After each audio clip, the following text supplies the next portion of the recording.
Jessica about here. Is this about right? We can adjust it. You want to do a test? Good morning. We'll just leave it down there and I'll be loud. Hello. Hey, Liddy. Welcome to the Wells College Visiting Writers Series. To those of you who are here and people on the internet, hello. I'm Dan Rosenberg, I'm the director of the series, and I'm so glad that you've joined us tonight for Jessica Cuello's reading. It's an event I've been looking forward to for weeks.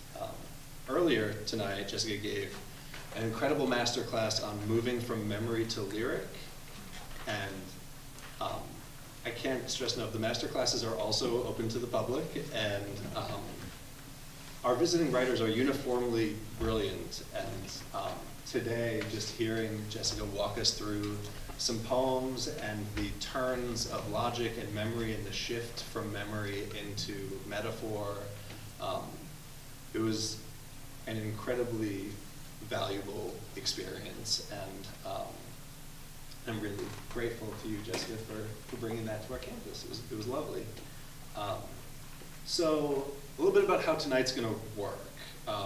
When Jessica's reading, it's a book of poems. They're not very long poems. There'll be lots of natural breaks in the reading. And so what we encourage you to do is to raise a hand between poems and silence our cell phones. Raise your hand between poems, ask a question, make a comment, celebrate a line or an image that you just want to say it. That really spoke to me. And I know because Jessica and I discussed this beforehand, she doesn't have a plan for this. I discouraged her from having a plan on the hope that we will have more of a dynamic event where what you note and ask about and are engaged by can help her decide what to read next, right? That is the theory behind this. So that's what we're going for. And this is a structure that we adopted when the series went virtual, and I was just struggling to find a way to have our visiting writers feel like they were doing something other than reading into the void of their own laptops, you know, in their underwear in their bedrooms. But then when we came back in person, it seemed obvious that what we need to be doing is continuing this much more dynamic, personal style of event rather than the more formal, like, full reading and then Q&A at the end. That said, if we have time at the end for a more traditional Q&A, happy to let that go and let the conversation go wherever it will. I'll also note that Jessica has brought copies of her most recent book, Liar, for sale over there. You can purchase them through Jessica if you have Venmo or cash. If you want to use a credit card, I can help you with that. And she'll be glad to sign your copy, and I'll remind you of all that at the end. But for now, I get to introduce tonight's reader, Jessica Cuello. Her prior books include Hunt and Pricking, which she read from the last time she was here, 6 years ago, didn't we? 6 years, God. In addition, Cuello has published 3 chapbooks, My Father's Bargain, By Fire, and Curie. Cuello has been awarded the 2017 and then very recently the 2021 Central New York Book Awards, the Washington Prize, the New Letters Poetry Prize, a Saltonstall Fellowship, and the New Ohio Review Poetry Prize. And in 2014, she was awarded the Decker Award from Hollins University for Outstanding Secondary Teaching. I dug deep into your bio. Yeah, that's old. All the awards. It's my other life. That's right. She teaches French in Central New York and is poetry editor for the Tahoma Literary Review, which is a beautiful journal that you should definitely check out. Her most recent books are Liar, which was selected by Dorianne Laux as the 2020 Barrow Street Book Prize winner, and Yours Creature, which is forthcoming from JackLeg Press in the spring of '23. Yours Creature is a series of epistolary poems in the voice of Mary Shelley, which I'm sure she'd be happy to talk about more, and I cannot wait to read. But I'm going to focus on Liar here, the most recent book, which I think was a book of survival, often adopting a childlike voice to speak for the lost, the unprotected, the unheard. And I wanted to note right there, as I was writing this, I was like, wait a minute, unheard? Yes, not voiceless, but unheard. And I feel like this is a point that Jessica Cuello makes repeatedly in this book, that the unheard are not voiceless, and that some of the real tragedies that happen to young people is when cruelties can shape a child's voice, a child's sense of self. And if that sounds like a downer for the subject matter of a book, yes. But the poems are also drop-dead gorgeous. And part of what I love about Cuello's work is that it is clearly the product of wonderment. She may approach a topic with a plan, with a sense of wanting to write about something particular, something important and difficult. And she does, but at the same time, the poems draw their great energy from her capacity for wonder, from the truth that many of us shy away from in our daily lives, but Cuello embraces, that the truth that nothing is simple, nothing is fully comprehensible, and thus everything has the capacity for surprise and even beauty. I'm thinking here about one of her poems in this book, Foundation, which we talked about in class this morning, actually. And it's a poem that's on one level about seeing the ruined foundation of a childhood home and thinking about how foundations survive, even from ancient times, and how our foundations are about as permanent as we get, the sort of immutable evidence of our having been here. But by the end of the poem, she turns and she's mindful about how tourists usually visit those ancient sites, those ancient foundations, only once. While the speaker in this book is dwelling repeatedly on where she once dwelt, this ruined foundation of a childhood home and what happened there. And suddenly the permanence suggested in the foundation is strange, it's suspect, it's mediated by memory and singular attention. And what we end up mourning for in the poem is not just a lost home or what we lost inside it, but also what the speaker brought to that space and continues to, even now as an adult. And it's always been this way. We just tend to ignore it in order to be successful tourists in our own lives, but not in this book. Cuello is a master at refusing to allow us to be tourists, insisting instead that we live with her speaker in the complex, the difficult, the endlessly rich thick of it all. And so I'm really excited to hear her share some of these poems with us all tonight and for us to experience them together. So let's do it. Please join me in welcoming Jessica Cuello.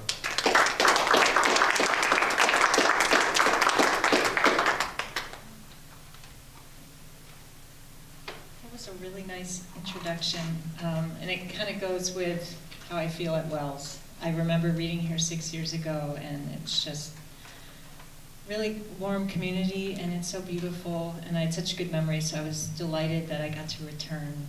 And I actually have never read the poem, Foundation, that Dan mentioned. So I think I'll begin with that poem, since I've never read it aloud. I don't even know why, I always ignore this poem. And it was a poem, it's very simple, I labored over this poem a lot. Foundation. Maybe just a little lower, is that better? It's good, okay. I turned 5 years old 40 years ago and sat on the back steps waiting for my father for a visit. Waiting for his last visit, my back to the house on the gravel steps where the railing rusted. Loose in the cement, rusted off, and the house was condemned. When the landlord died, the metal and gravel crumbled back into earth, crumbled into dust, except the basement stayed behind, still intact. Even in the ancient world, outlines of ancient houses stay. Tourists kneel on the ground to touch the sites. Mostly they make a single visit. Not to jump in right away with questions, but a student asked a question about this poem. I wonder if you could Sure. find it. What she asked was like, is there a word for the gaps in the lines? So Go ahead. the way that I wrote this poem, it was an exercise. I was obsessed with Shane McCrae's work, and I still am. He's a poet, he's one of my favorite poets. And he had a poem, a series of poems that were written with this kind of repetition and gaps, and I just kept copying what he did over and over and over. So it's basically a stolen form. And but the gaps, to answer your question, the gaps serve this particular form. I think maybe it's kind of obvious. because it's a poem about a mission and what's missing and space. And so when I was copying the form, I wrote it many times with different words, and then the words sort of came to fall. The form came before the words, actually. But I had that image of the foundation for a long time, because I actually went and found one of my childhood apartments, and it had been condemned, and the whole house had like crumbled in, and the image is still kind of seared in my memory because I remember the way it looked. And then I had another memory of sitting there, so it came out of all of those different sources at once. But I think I don't read it aloud because I think it's a poem that I think more is a visual. It works more visually on the page. So I'm going to move to an ode. It's the only ode in the book. And it's an ode to loneliness. To loneliness. You're a room with no doors, the innermost white ash of the fire, a wool coat with X's sewn on the inside. You are a liar. We lie side by side. You shape the ceiling face, sing from the iron vent, whisper to the one-armed boy. When the child wakes in the empty house, you are waiting. They say you live in fields of snow, but you hate starkness. I breathe your cold skin. You are a gravestone face, a nursery rhyme in the body, the old man who played one, who played knick-knack on my thumb. When the nurse's tender fingers touch your neck, you cry. Your nerves are pale strikes of lightning across the silent lake. We touch with just eyes. You read to rid yourself of invisibility, and at night become a lone toll booth worker, hunched with fluorescent desire. Thanks. Isn't the lone toll booth worker just the most entrancing vision in the world? It is. That's my favorite part about that poem. Hunched with fluorescent desire. Yeah. And I think all of us who grew up, they've torn the toll booths out, and I remember, I think it was 2 summers ago, the first time that they were missing, and it was like, it hurt. Like, where are the toll booth workers? Where's the woman with those fingernails that line on Market Street? One time, this is a poem I haven't written, but I've always been obsessed with the toll booth workers. I think because it's such an image of isolation. And one time when I was returning to a town I grew up in, I looked in the toll booth and it was my Sunday school teacher. And it's like, and I had loved her a lot. She didn't remember me, and she pretended she remembered me. But that's a poem. So there are more toll booth poems to come. So I'm going to move. There's a series of poems in this book that are threaded throughout. When I originally put the book together, I had them in a section, and then I changed the sequencing. But they were poems. I meant to write an entire book like this, but it didn't work. But they are poems where all of the titles are misspellings. And I used to teach English, now I teach high school French. But I used to collect misspellings, and not to be mean or cruel to students, but just because I got this deep pleasure from trying to guess the word. Like my colleagues would bring them to me, and they'd say, "What is this?" And we'd try to figure it out. And then when you did, you had that moment of apprehension. It's like a pun. It was almost like a pun, like, oh, that's what the kid is saying. And I had collected that. I have an envelope of them, like 60 of them. And I was strongly moved to write about them for a lot of reasons. And it didn't end up being a whole book, but I felt that they belonged with the childhood voice in this poem. So I'm going to read a couple of those. And the first one I'm going to read is Hunger. That's spelled Hungur. Hunger was secret, hump on the back, the something else, the body insisting that it was present. Heavy child head, teeth in rows, an assemblage of girl put together like a word. Shame was the time of day. The body spelled need with her ugly limbs. Half bone, half skin. Shame to eat, shame to pee, shame to enter in and exit out. Grown-ups made a body, mated like a weed, and sent it to school. The bones grew, the skin stretched. The body sat in the square of desk. Hunger pulled. The alphabet lined the board. the words that, this, those were tacked to the wall. Strange suns the head grew toward. And it's a poem about hunger. It's also a poem about literacy and the pleasure of learning to read.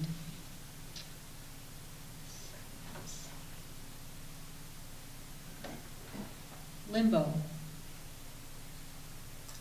I draw an eye on my notebook, a swirl of ink, I'm not sure whose, but it sees me when my brother can't.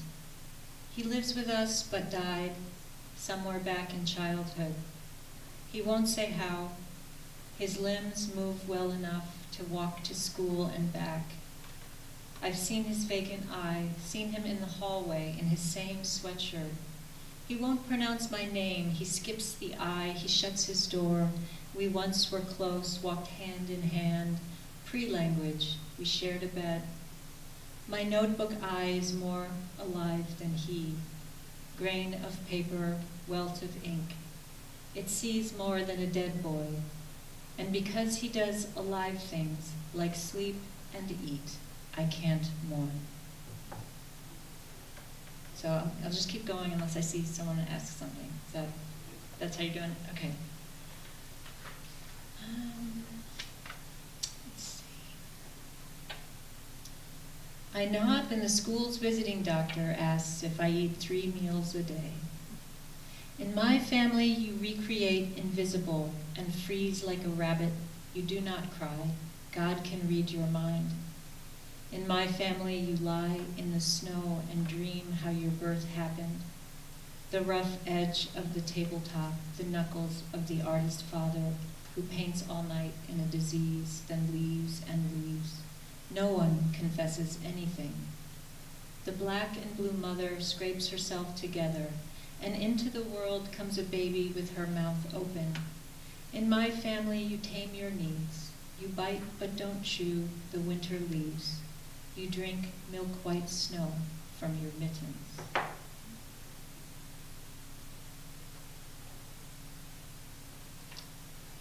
Okay, so I'm just winging it and going through. So maybe I'll read this one. This one's a little longer. Laundromat with Single Mother. This is a pantoum. So it's, if you know the form, the lines recur. It's very repetitive.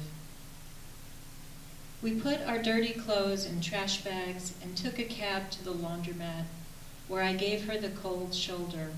The windows were floor-to-ceiling glass.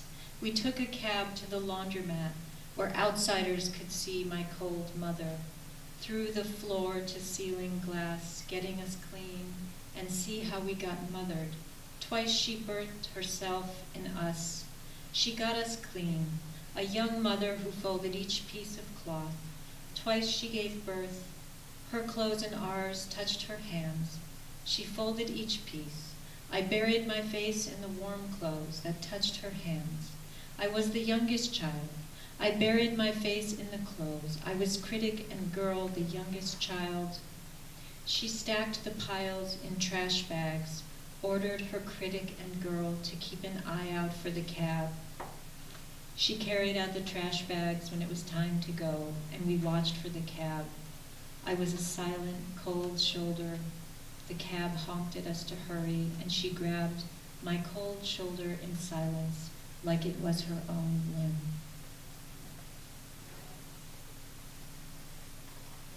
Just keep going? Or? I might ask, because the master class was on like moving from memory to lyric, and a lot of these poems announce a sort of autobiographical core to them, right? Like there's a poem where like the speaker's named Jess, right? Like there's an element of that. And I often find myself asking this of nonfiction writers when they come and share their work, and they have to grapple with the idea of like, I'm telling this story, but I'm also necessarily telling other people's stories, right? And poets get to say, oh, this is a poem. Don't take it necessarily literally, but like, did you find yourself as you're working on these poems navigating any of those like concerns, the sort of ethical concerns, or like even just the basic social, if I write this and put this out in the world, what happens if like a family member encounters it or something like that? Like, did you? I mean, I'm in those concerns now, and that's not even for this book. So that's the book I'm writing now, which is scaring me to death. This book, it is autobiographical, but not fully, and I tried to disguise it by mixing things in. So it's a lot of autobiography, but it's a lot of borrowed. I'd say it's like 80% true. And I did that so that I could present it as as fiction, Right. which is how I like to present poetry. And I do think that concern is always there anytime you write. I mean, we're all writing from our experience and ourselves. You don't have anything else to write about. But I didn't tell my mom about this book, so she doesn't know about it. Or my brother. So I don't know that it would matter. I don't know if it would hurt her feelings, or I guess I didn't think about that. These were the poems I wanted to write. I tried to write other poems, and then these poems wanted to be written. So I try to listen to the poems that want to be written because they're better than the poems you think you should write. Those are usually bad poems. The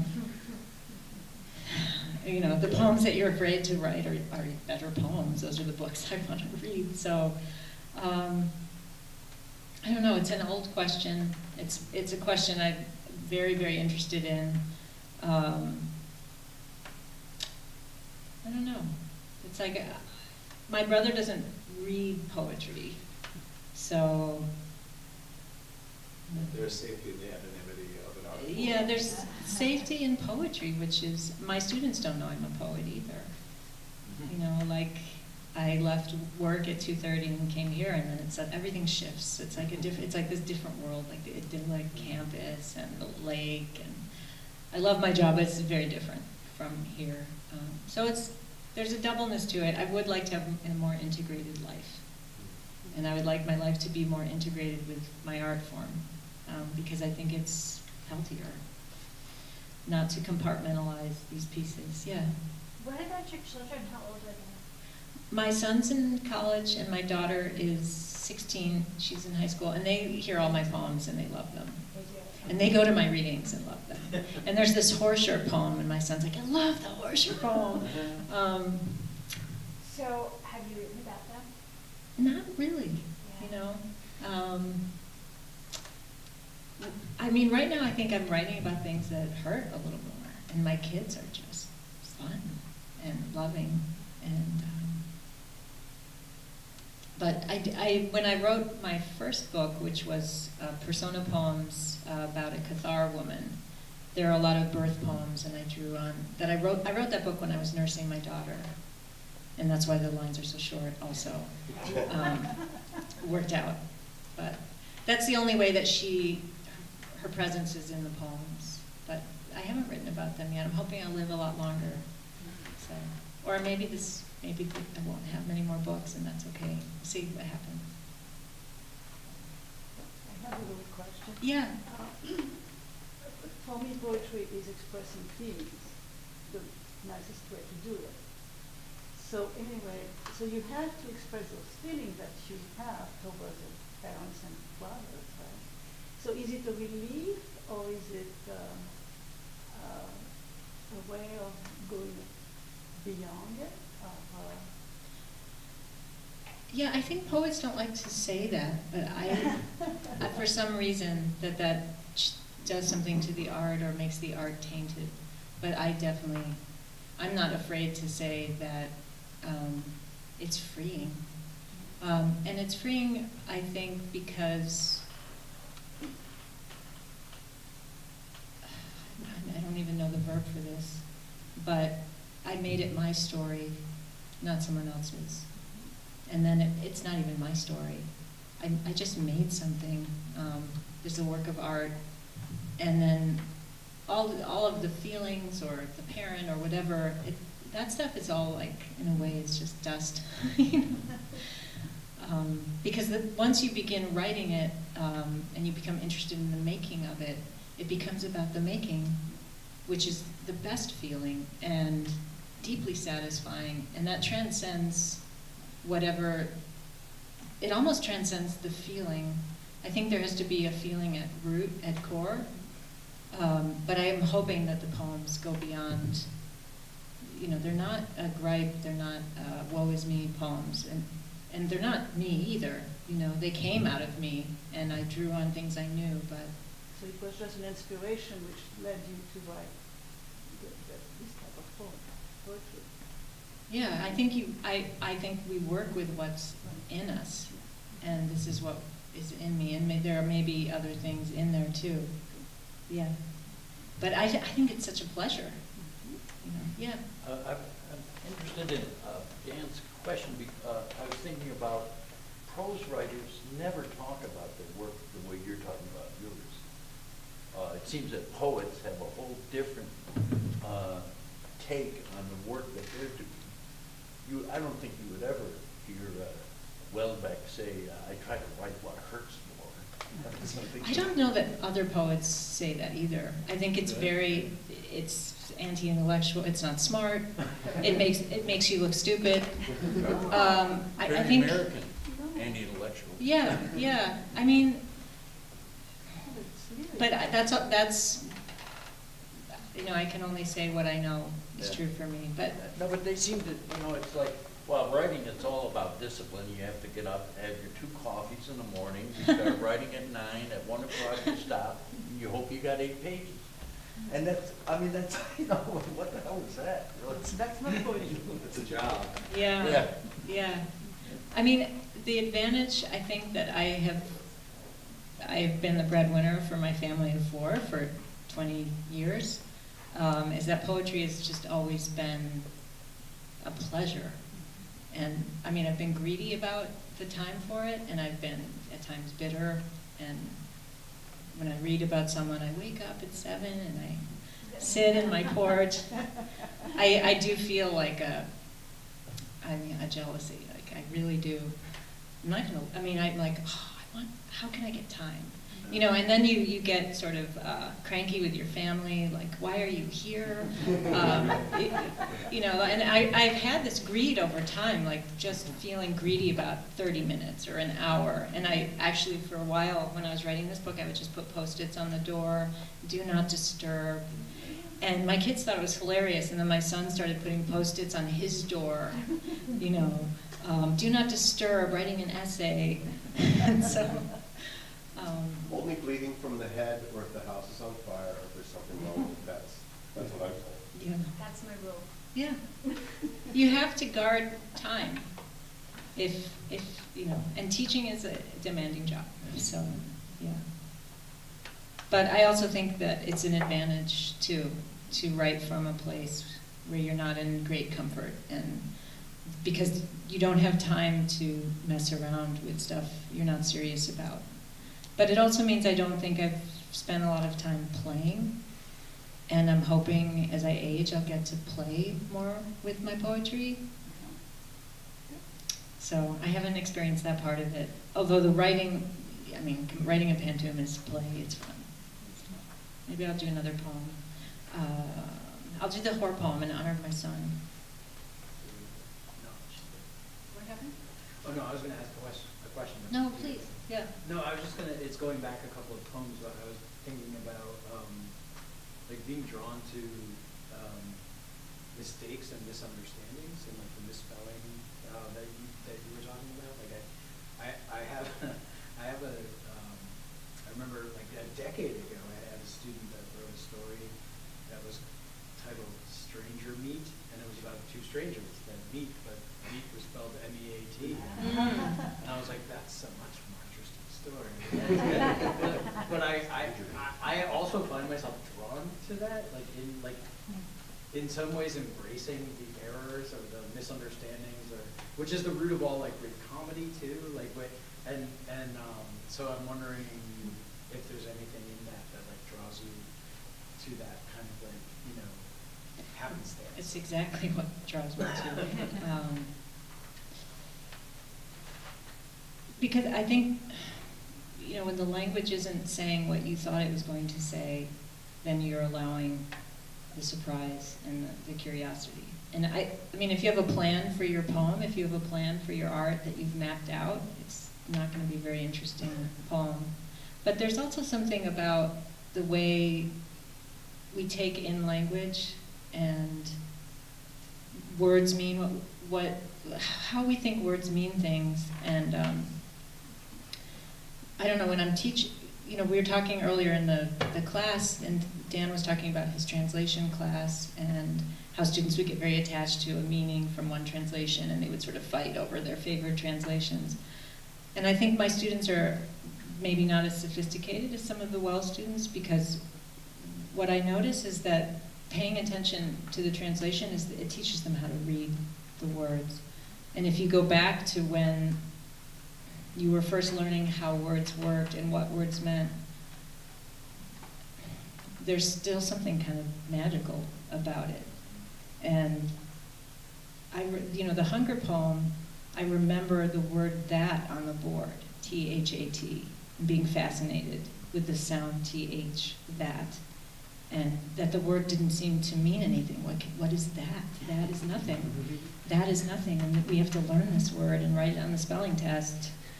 And then, saying the words, and some of the ways that students spell things, I should just type them up for you, because it's such a delight. I don't know if that answered. How old? 17, 16, high school, yeah. Okay. Spelling is, You can't share this because it will sound like bragging, so can I read part of the blurb on the back of this book that's talking about the misspellings? Because I think it's... the Natasha side. Yeah.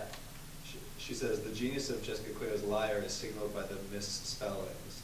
Spelling, capitalization, and punctuation were not standardized until the 18th century, the era of printers and profit. These poems remind us that children, before they are indoctrinated into a world of correctness and pecuniary value, absorb the raw emotions swirling around them. Children hear truth even as they are told to spell it differently. That's exactly where I was going. Thank you.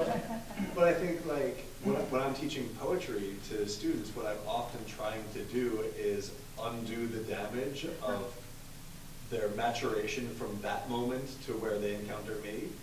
Or remind them, like, okay, I don't usually do it through spelling, but the same sense of language as a wonder, right? Language as a site of mystery and discovery, rather than, like, how you learn, what is required of you for your quiz or something, right? Like, there's something that is signaled by the misspellings in here that you describe yourself encountering with just, like, the delight of them. And I think you said it was like a pun almost, right? Trying to piece together what they say. Yeah, I don't really like a pun, but I think it's that there's a doubleness in the word, like stranger meet, Yeah. which is a pun, but the student isn't aware that it's a pun. But it's that alienation from the sort of received and habitual relationship to language that's signaled by Yes, that. That's and I think for me too, because another theme in this book is muteness and silence. So the language that is only visual, that is only on the page, and that is not heard.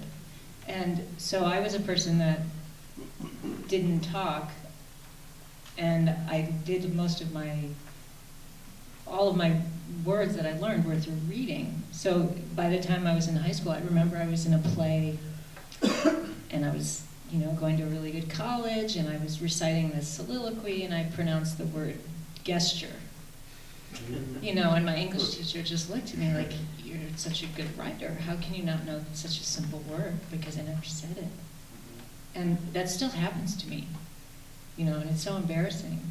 But there's two ways I think language operates in the silence, and there's an oral part of language, and where they meet is very weird. Because I do think there's like a language in our heads that's a music, that we hear things, we were talking about a poet, there's a poet you mentioned in our program that I read all her books, and I fell in love with her books, and I heard her voice, and then I went to hear her read, and I'm like, oh, you don't sound like you're supposed to sound, And I think, this particular book is a lot of narrators living inside their heads, and not out loud. And the language in the head is different from the language that is spoken. And also, because you teach at foreign language, and so that loss in translation aspect must be part of the existence. Yeah, it's fun. Yeah. You know, there's more kind of Yeah. mistranslations that happen that way too, yeah. All right, Yeah, I want to complain about the format at this point. you want some poems? Okay, all right, I could feel that. Okay, so I'm gonna read a few more poems, straight through, just gonna read. That shirt makes you a whore because it's black. I paid, thank you. This is my only funny poem, thank you so much. For the record, the students did laugh when we read this one in class. So it's meant to be funny, but it's a very dark poem. But no, I mean, I have two funny lines. That's one, and after this poem, I'm going to read the other one. Now you have pressure to laugh again, but I paid for the whore shirt with my own money. Bought it at the mall. It was buttoned down and satin to the touch. Who was this whore that had never kissed anyone, not even her mother, who would not menstruate until she was old enough to leave home, until she had tasted fat, the pleasure of its depth? Whoreness must have started at the sleepovers when we played hooker. We stripped for each other. No, whoreness started younger, at 3, at 2, at birth, in the womb, whoring with balled fists and floating in the whore sea. When the 11-year-olds played streetwalker, I was the best. What did the best mean? It meant no smile. It was shame in girl form, which was shame's first form. It meant relinquish the body. It meant do not eat in front of others, do not pee in public bathrooms, not even school. It was the body in plain sight, but hidden, the girl's small cocked hip in the room of girls. Thank you. That was really amazing. I'm finding my other funny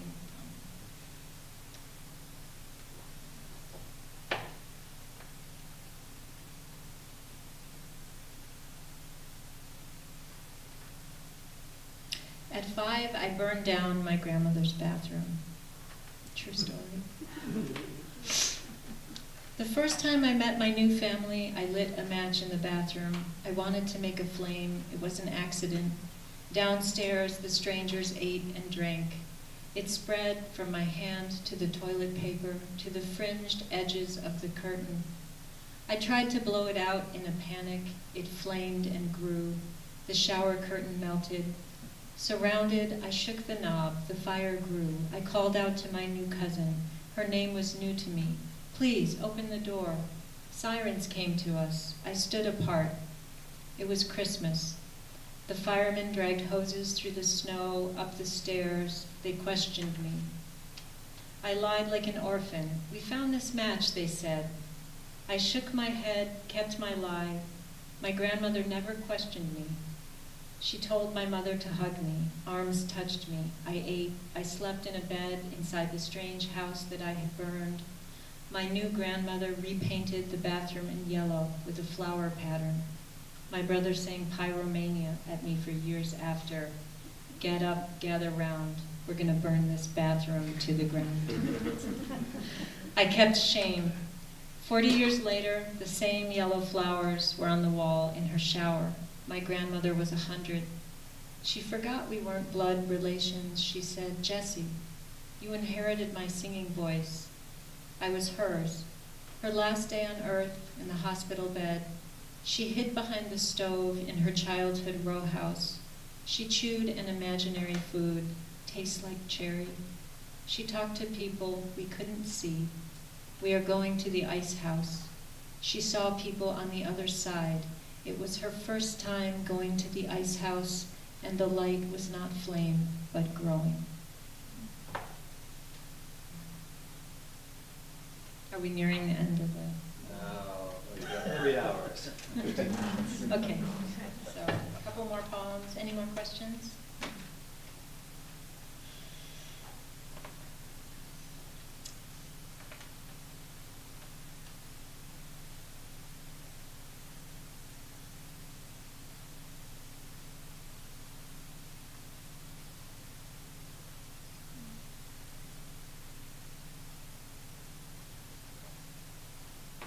We'll read, let's see.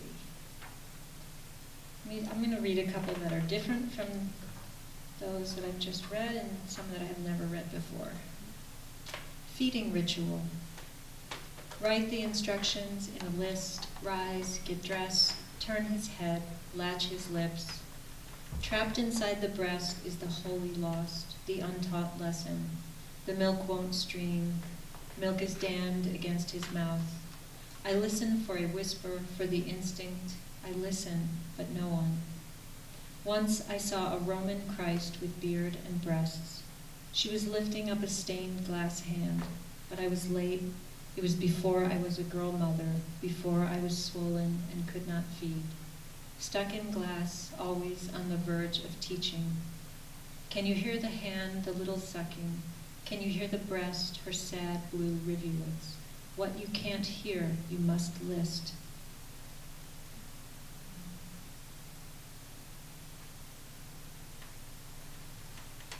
So this one is more of came out of a teaching, from teaching. I am the older brother, and I tell the gods of the world where we began, of the stranglehold I put on the neck of another child when they called me out of class to stop my brother, born as he was, born addicted, of the blank notebook, no matter what the teacher did, of the dead snake in my crib, of surviving, of every episode, Hercules, Hercules, Hercules, the called upon, the averter of evil, the savior, of his third grade teacher who called me to hold him in his rage. No one else could calm him. Of the weary knee where I clasped him in his lion skin and let him claw my arms until exhaustion. Of the adults who never knew what to do. Of my little brother, of the birds on the fire escape who dropped sharp feathers while I slept. Of Hercules on screen with a loose cloth over his chest and leather on his wrists. He won and won, but it was never enough. I had these 8th graders in my first teaching job, and they loved those really cheesy mythological shows because of the heroism.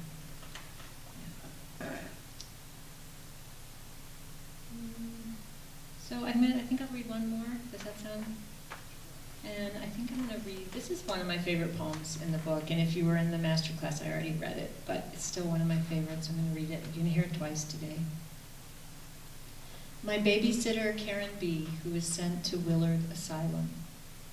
There are only 2 photos of me as a child. She took them. She had no child. She had cool cigarettes and a job at the drugstore. She gave me the Crayola box with the built-in sharpener. 400 suitcases were stored in the attic of Willard Asylum for the chronic insane. She joined her twin brother there. She wore her black hair down. A child could admire it. She bought me an Easter basket, a stuffed rabbit whose fur rubbed off. She walked everywhere. She painted circles of blush on her cheeks. Loony, people said so. I mean grown-ups who saw signs, who passed her on our street, before she started to call and say, remember. On the phone she said, remember.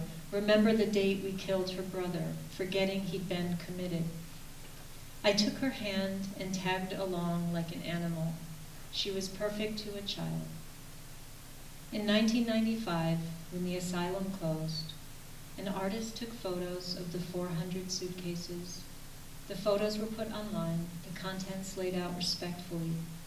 In the open suitcases, belts, pocket knives, Lone Ranger cards, keys, ribbons, shoe polish, mirrors, pills, a fountain pen, bottle of glycerin, a zither, kit of needles, bread ration card, the Gospel of John, a letter.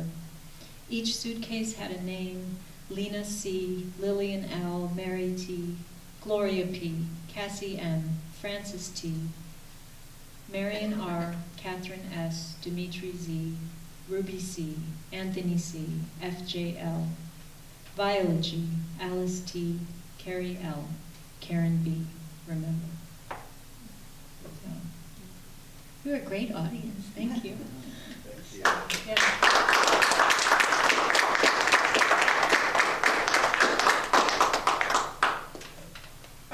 I have a somewhat long anecdote about the perception of translation, which you were talking about. We translate a Senegalese poet, and we often go and do readings with it. And one time we went to the University of Orléans in France, and it was for a master's program, graduate program in translation.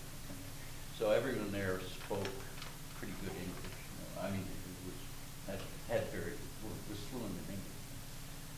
So usually he read first, and then I. Okay. This time he didn't feel well, so he asked me to read first. So we went through the whole reading. It went very well, and then there was a question period afterwards, and my wife asked the students a question. Said, "What did it seem to you to hear English first?" And they said, "Well, we paid very close attention to English, and then that was the poem for us. And then the French was the translation." So I thought that was, pretty amazing. So what you hear first Is what you know, and what you believe to be the thing. It's like cover songs, Right. And then you hear the original. I remember Linda Ronstadt, I hear mariachi step. It's a Warren Zevon song. She covers it, so it's hers. He's a great songwriter. I thought it was her song, and then it's the original for me. But I guess the idea of original, not original. I mean, I'm going to stop here because I'm disagreeing with myself on translation. Because I do believe you do have to be true to the. I've just started trying translation for the first time. This is my first year doing it. Doing French? Yeah. Who do you translate? I've been translating a Quebecois poet, Tanya Longley, and Dan mentioned that I have a book of epistolary poems about Mary Shelley, and I found this Canadian poet who seems to have the same love I do for books about books. My kids would say that's just fan fiction, Mom, but just to put it down, put it where it is, because my second book was a book about Moby Dick. And now I've kind of returned to that with this forthcoming book. But her book is a book about, it's a book-long poem about the last day of Virginia Woolf's life. But it also intersects with Percival, the character Percival from The Waves, who dies on horseback. And the whole poem is moving by the sound of repetition of the waves and the horse hooves. And it's very repetitive, it's beautiful. But as I've started doing translation, and I'm very naive in many ways. You can tell from some of my answers tonight. I felt such fidelity to the poet, but once I abandoned that, my translations got so much better. Once I stopped being afraid of harming her work or not being true to her work, then I actually started to understand her work. I didn't quite understand some of the lines in the book until I stopped trying to be so faithful. And then suddenly I'm like, oh my God, I understand what's happening. I understand what she's doing. I understand why this poem. So there's a lot to be said for that kind of looseness and freedom. Yeah. Is that an analogy thing? It's a great analogy thing. And it's funny too, totally going off topic, but I sort of have approached life as a very much like work, rigidity. I used to be a really strict teacher, and then my son comes along and he's like Winnie the Pooh. Like if you met him, it's like meeting Winnie the Pooh. Everything is like beautiful and lovely, and he's never stressed, and everything works for him. And at one point in his like young teenage life, I stopped. I would do, no, you have to do this. You must study more. You must do this. He's like, Mom, it's fine. I don't need to do that. And he would always be right. And I'm like, oh my goodness, my 14-year-old has more wisdom. So I'm, late in the second half of my life, I'm excited for some of these changes. A little more Winnie the Pooh. Thank you for sharing that. All right, thank you. I'm gonna, people can still chat. Yes, please. I will just note here at the very end, first, like, thank you again, Jessica, for coming tonight, and thank you for coming and participating in this, and then grumbling about the format to get us back on track and hearing more poems. Anytime. Valuable, important work, and we appreciate it. Don't forget that Jessica's books are available for sale, and also our next event is coming up in 2 weeks. It's Tuesday, November 15th, when James Henry Knippen will be reading from his first collection of poems, Would We Still Be, which won the 2020 New Issues Poetry Prize. And I was trying to describe it for people. I was like, well, it's an incantatory book. It's driven by his sort of immaculate ear for the music of language, and it's full of poems that proceed like a snowball rolling down the hill of language through the thicket of our shared vocabulary. And I was writing this, I was thinking, God, will that description get anyone to come? I thought, maybe not. But maybe you want to hear poems that I can't describe? Maybe that's the hook, that's the pitch. Just saying indescribable. It's more fun to do it this way. But I'll send you some of those poems when I start promoting this, and you will hear about it wherever you heard about this tonight. Find it on our Facebook page, Wells Visiting Writers. Wherever you are that I've reached you, I will reach you there again. I hope to see you then. Thank you all again for coming, and one more round of applause for Jessica Cuello.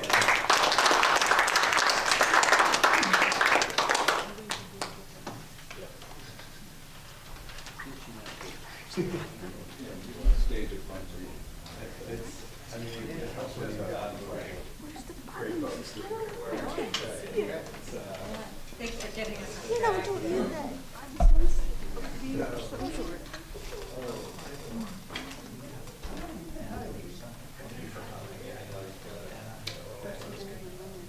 Dan? Jessica, I just wanted to say, I used to be managing she will do you, so